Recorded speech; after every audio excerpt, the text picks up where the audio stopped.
Halo, aku Fuji. Aku Cindy. Aku Najwa. Dan saya Ahmad. Kita bahas analisis regresi. Assalamualaikum warahmatullahi wabarakatuh. Pada kesempatan kali ini, saya akan mempresentasikan materi tentang analisis regresi berdasarkan pembahasan dalam buku Profesor Sudjana.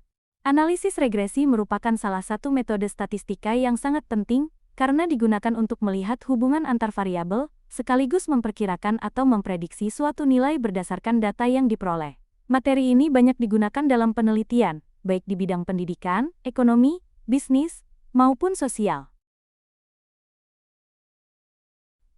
Analisis regresi adalah metode statistik yang digunakan untuk mempelajari hubungan antara dua variabel atau lebih. Dalam regresi terdapat variabel bebas atau independen yang dilambangkan dengan X, yaitu variabel yang memengaruhi, serta variabel terikat atau dependen yang dilambangkan dengan Y, yaitu variabel yang dipengaruhi. Melalui analisis regresi, kita tidak hanya mengetahui ada atau tidaknya hubungan, tetapi juga mengetahui seberapa besar pengaruh suatu variabel terhadap variabel lainnya. Selain itu, regresi juga dapat digunakan untuk membuat prediksi berdasarkan pola data yang sudah ada. Contohnya seperti hubungan antara jam belajar dengan nilai ujian. Semakin lama seseorang belajar, biasanya nilai yang diperoleh juga meningkat. Analisis regresi memiliki beberapa tujuan penting. Pertama, untuk mengetahui bentuk hubungan antara variabel bebas dengan variabel terikat. Kedua, untuk mengukur seberapa besar pengaruh variabel bebas terhadap variabel terikat. Selain itu, regresi juga digunakan untuk membuat prediksi atau estimasi. Misalnya perusahaan ingin memperkirakan jumlah penjualan berdasarkan biaya promosi yang dikeluarkan. Dengan regresi, perusahaan dapat memperkirakan hasil yang mungkin diperoleh. Dalam penelitian kuantitatif, analisis regresi juga sangat penting karena membantu peneliti mengambil kesimpulan berdasarkan data yang objektif dan terukur. Dalam analisis regresi, kita mempelajari hubungan fungsional antar variabel. Hubungan fungsional berarti perubahan pada variabel bebas akan menyebabkan perubahan pada variabel terikat. Hubungan tersebut bisa bersifat positif maupun negatif. Hubungan positif terjadi ketika kenaikan variabel X diikuti kenaikan variabel Y. Sedangkan hubungan negatif terjadi ketika kenaikan variabel X justru diikuti penurunan variabel Y. Selain itu, hubungan juga dapat berbentuk linear maupun non-linear. Hubungan linear membentuk garis lurus, sedangkan hubungan non-linear membentuk pola melengkung atau tidak tetap. Regresi linear sederhana digunakan apabila hanya terdapat satu variabel bebas dan satu variabel terikat. Bentuk umum persamaannya adalah Y sama dengan A ditambah BX. Nilai A disebut konstanta, yaitu nilai Y ketika X bernilai 0. Sedangkan B disebut koefisien regresi, yaitu besarnya perubahan Y akibat perubahan satu satuan pada X.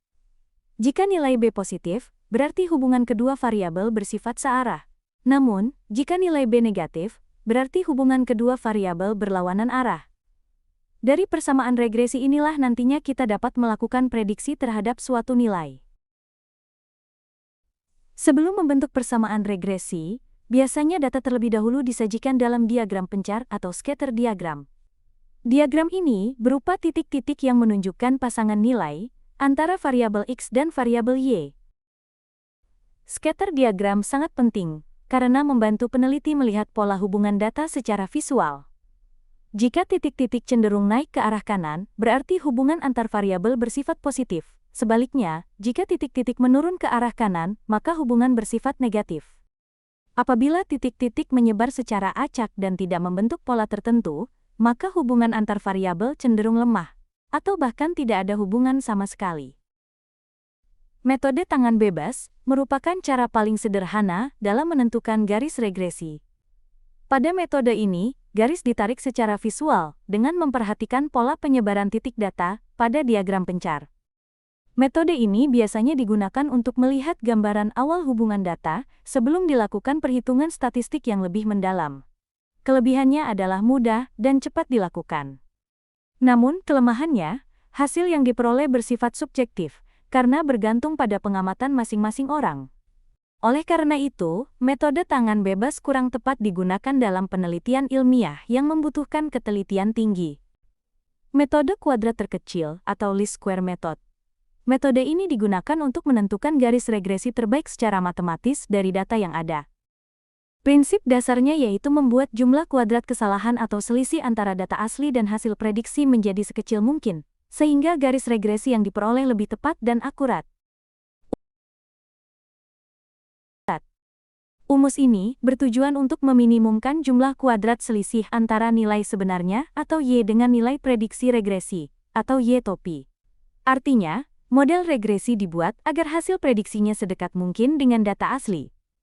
Tujuan utamanya adalah menghasilkan garis regresi yang paling sesuai dengan seluruh data dan mengurangi tingkat kesalahan prediksi. Untuk membentuk persamaan regresi linear, diperlukan nilai konstanta atau A, dan koefisien regresi atau B. Nilai B menunjukkan arah dan besar pengaruh variabel X terhadap variabel Y, sedangkan nilai A menunjukkan nilai Y saat X sama dengan N0. Dalam perhitungannya, kita perlu menghitung jumlah dari data X, jumlah data Y, hasil perkalian X, Y, serta kuadrat dari X. Setelah nilai A dan B diperoleh, maka persamaan regresi dapat dibentuk dan digunakan untuk melakukan prediksi. Setelah persamaan regresi diperoleh, langkah berikutnya adalah melakukan interpretasi. Misalnya, diperoleh persamaan Y sama dengan 50 ditambah 5X. Artinya, ketika X bernilai 0, maka Y bernilai 50. Sedangkan angka 5 menunjukkan bahwa setiap kenaikan satu satuan pada variabel X akan meningkatkan nilai Y sebesar 5 satuan. Jika koefisien bernilai positif, berarti hubungan kedua variabel searah. Sebaliknya, jika koefisien negatif maka hubungan kedua variabel berlawanan arah. Salah satu fungsi utama analisis regresi adalah untuk melakukan prediksi. Setelah persamaan regresi diperoleh, kita dapat memperkirakan nilai variabel Y berdasarkan nilai variabel X tertentu. Caranya cukup sederhana, yaitu dengan memasukkan nilai X ke dalam persamaan regresi. Misalnya diperoleh persamaan Y sama dengan 40 ditambah 3X. Jika nilai X adalah 10, maka hasil prediksi Y sebesar 70. Prediksi ini sangat bermanfaat dalam berbagai bidang, seperti ekonomi, pendidikan, maupun bisnis, karena dapat membantu pengambilan keputusan berdasarkan data. Pengujian hipotesis regresi. Pengujian dilakukan menggunakan uji T, yaitu dengan membandingkan nilai T hitung dan T tabel. Jika T hitung lebih besar dari T tabel, maka H ditolak, yang berarti variabel bebas berpengaruh terhadap variabel terikat. Sedangkan jika T hitung lebih kecil atau sama dengan T tabel, maka H diterima. Uji kelinearan digunakan untuk mengetahui apakah hubungan antara variabel X dan variabel Y berbentuk linear atau tidak. Tujuan dari uji ini adalah memastikan bahwa model regresi linear layak digunakan dan sesuai dengan data yang diteliti. Pengujian dilakukan menggunakan analisis varians atau ANOVA dengan membandingkan nilai F hitung dan F tabel. Jika F hitung lebih kecil dari F tabel, maka hubungan antara variabel X dan Y dinyatakan linear. Sedangkan jika F hitung lebih besar dari F tabel, maka hubungan keduanya tidak linear. Regresi nonlinear adalah metode regresi yang hubungan antara variabel bebas dan variabel terikatnya tidak membentuk garis lurus, melainkan berbentuk kurva atau melengkung.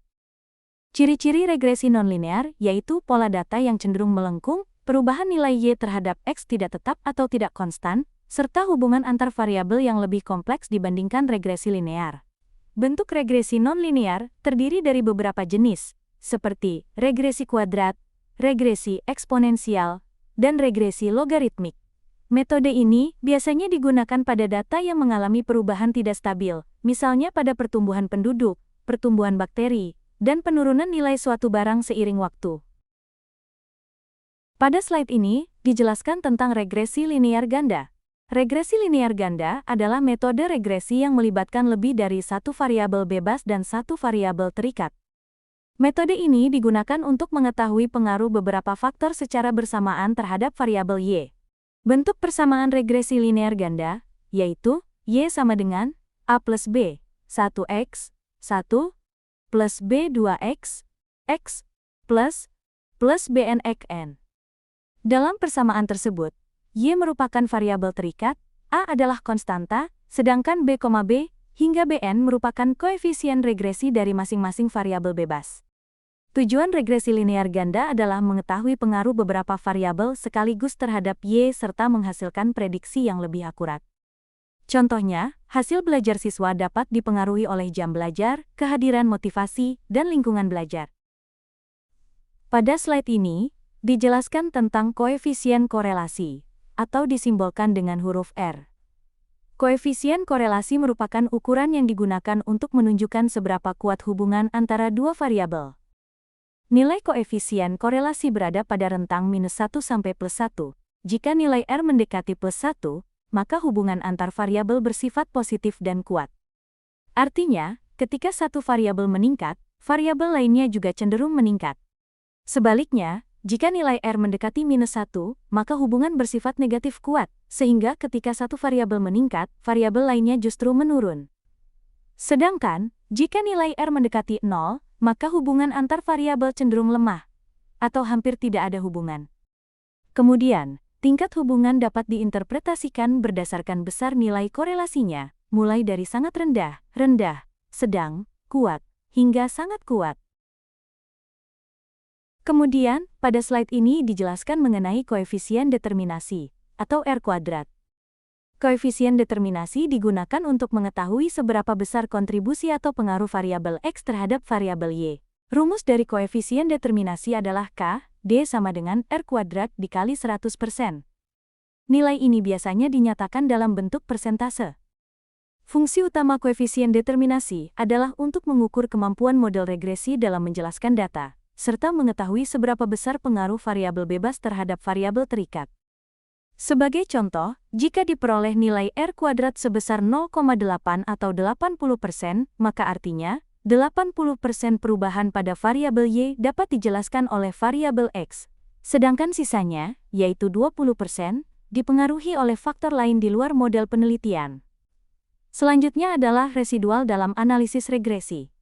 Residual adalah selisih antara nilai sebenarnya dengan nilai hasil prediksi regresi. Rumus residual dituliskan dengan E sama dengan Y dikurangi Y topi, di mana E merupakan residual, Y adalah nilai sebenarnya, dan Y topi merupakan nilai prediksi dari model regresi. Residual digunakan untuk melihat seberapa besar kesalahan antara hasil prediksi dengan data asli.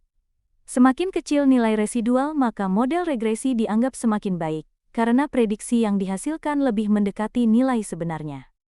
Selain itu, residual juga memiliki beberapa fungsi, yaitu untuk mengukur tingkat kesalahan model, menilai ketepatan prediksi regresi, serta menjadi dasar dalam evaluasi model regresi. Dalam analisis regresi linear, terdapat beberapa asumsi yang harus dipenuhi agar model yang digunakan dapat memberikan hasil yang akurat dan valid. Asumsi pertama adalah hubungan antar variabel harus bersifat linear, sehingga perubahan pada variabel bebas memiliki pola hubungan yang tetap terhadap variabel terikat. Kedua, data residual harus berdistribusi normal. Ketiga, varians residual harus homogen, atau disebut homoskedastisitas, artinya penyebaran error relatif sama pada setiap nilai prediksi. Selain itu, dalam model regresi juga tidak boleh terjadi autokorelasi, yaitu hubungan antar residual, serta tidak boleh terjadi multikolinearitas atau hubungan yang terlalu kuat antar variabel bebas. Asumsi-asumsi ini penting karena dapat menjamin ketepatan model, menghindari kesalahan interpretasi, dan membuat hasil penelitian menjadi lebih valid serta dapat dipercaya. Dalam analisis regresi linear, terdapat beberapa asumsi yang harus dipenuhi agar model yang digunakan dapat memberikan hasil yang akurat dan valid. Asumsi pertama adalah hubungan antar variabel harus bersifat linear, sehingga perubahan pada variabel bebas memiliki pola hubungan yang tetap terhadap variabel terikat. Kedua, data residual harus berdistribusi normal. Ketiga, varians residual harus homogen, atau disebut homoskedastisitas, artinya penyebaran error relatif sama pada setiap nilai prediksi. Selain itu, dalam model regresi juga tidak boleh terjadi autokorelasi, yaitu hubungan antar residual, serta tidak boleh terjadi multikolinearitas atau hubungan yang terlalu kuat antar variabel bebas. Asumsi-asumsi ini penting karena dapat menjamin ketepatan model, menghindari kesalahan interpretasi, dan membuat hasil penelitian menjadi lebih valid serta dapat dipercaya. Dalam analisis regresi terdapat beberapa tahapan yang perlu dilakukan agar hasil penelitian lebih terarah dan akurat. Proses dimulai dengan menentukan variabel X dan Y, lalu mengumpulkan data yang dibutuhkan. Setelah data terkumpul, dibuat diagram pencar untuk melihat pola hubungan antar variabel. Kemudian dihitung persamaan regresinya, dilanjutkan dengan uji hipotesis, dan diakhiri dengan penarikan kesimpulan berdasarkan hasil analisis.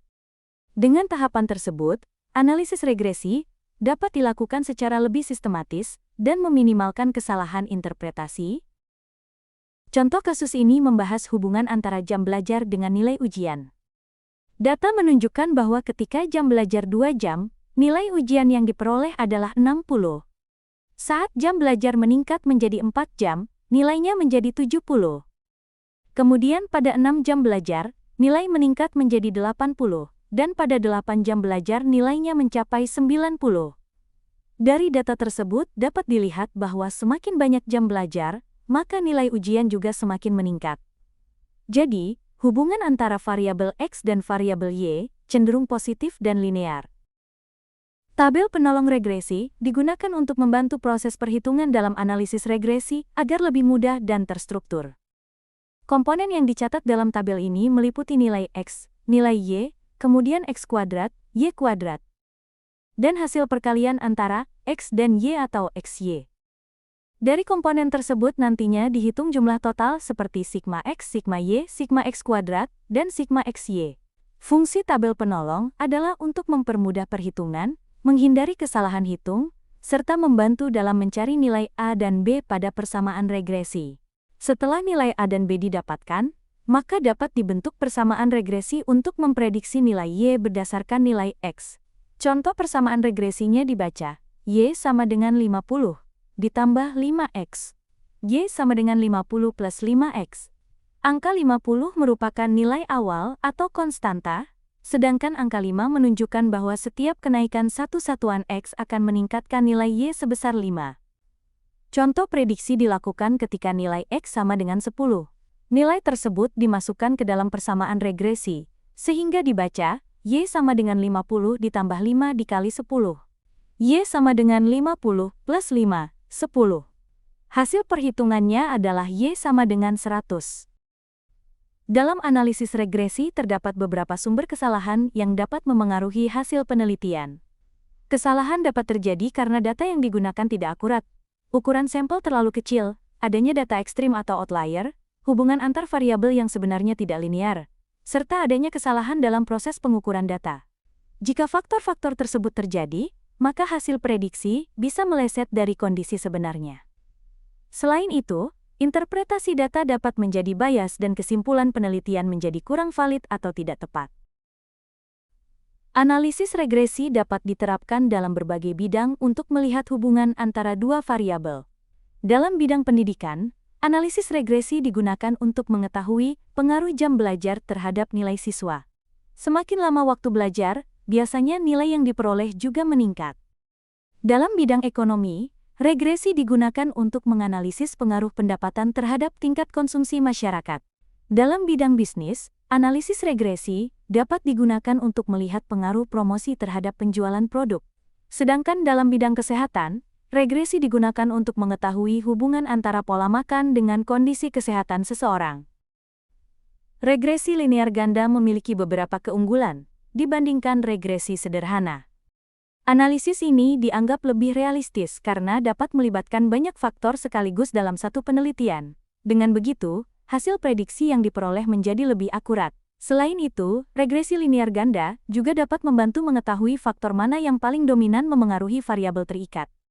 Contohnya pada prestasi belajar siswa.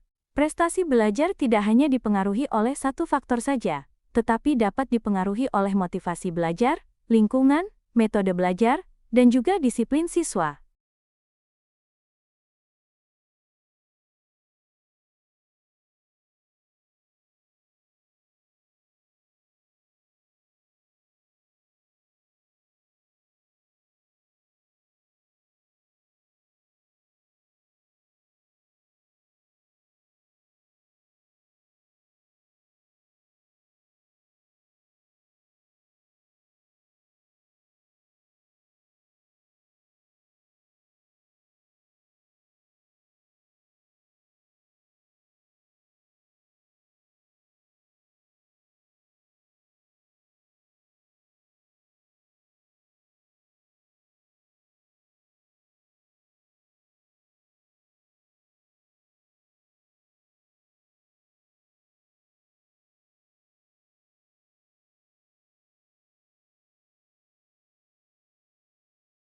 Semoga materinya membantu ya. Jangan lupa dipahami pelan-pelan, karena ini penting banget. Sampai ketemu di pembahasan berikutnya. Terima kasih sudah menonton.